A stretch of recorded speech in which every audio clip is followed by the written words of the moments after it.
Hey guys, Brett here, connecting from UbiCentral, and today I'm going to be counting down 5 games that Ubisoft revealed at one point in time, but ended up canceling for whatever reason.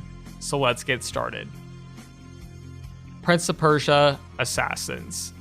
After completing development on Prince of Persia: The Sands of Time, Ubisoft were looking to make another sequel for the franchise. Eventually, they landed on the idea of playing as an assassin in an open world setting. As development ramped up, they quickly realized their vision would have to wait for the next generation of consoles. During this time, the team was focusing on the story, reading more about assassins, coming up with the animus, and the modern day. So the decision to turn this into a new IP, Assassin's Creed, made more and more sense. So while Patrice and his team were creating this, another team went on to make Prince of Persia: Warrior Within. Rainbow Six Patriots. Back in 2011, the team at Ubisoft Montreal released a trailer announcing this game. The footage didn't feature actual gameplay, but gave viewers a glimpse in what the game could be like. After a few years of being in development hell, with leads on the project leaving constantly, the game was scrapped and later turned into Rainbow Six Siege. Obviously, Siege was a huge success for Ubisoft, but it's still a shame we never saw this campaign, which looked very interesting for the time. Brothers in Arms: Furious 4. Also in 2011, Ubisoft released a trailer for a brand new Brothers in Arms spin-off game titled Furious 4. Now, if you've never played Brothers in Arms, these were FPS shooters with an actual story and interesting characters. For some reason, they decided to ditch that formula and turn it into a cartoony game with heroes that had different abilities. The trailer was received with an awful reception from fans, and the project was later scrapped. Although Gearbox, the developers, used some mechanics for a new IP called Battleborn. Beyond Good and Evil 2. Well, the original Beyond Good and Evil 2. Despite the first game not doing well in sales, Ubisoft decided to greenlight a sequel. In 2008 and 2009, we saw a trailer and gameplay demo for Beyond Good and Evil 2. What's interesting about these is that they seem to follow Jade, the main character from the first game.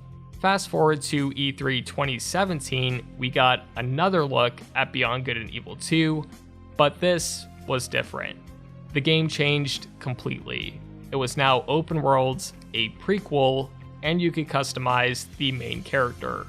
While it still shares the same name from the 2008 footage, it's obvious that this is a completely different game.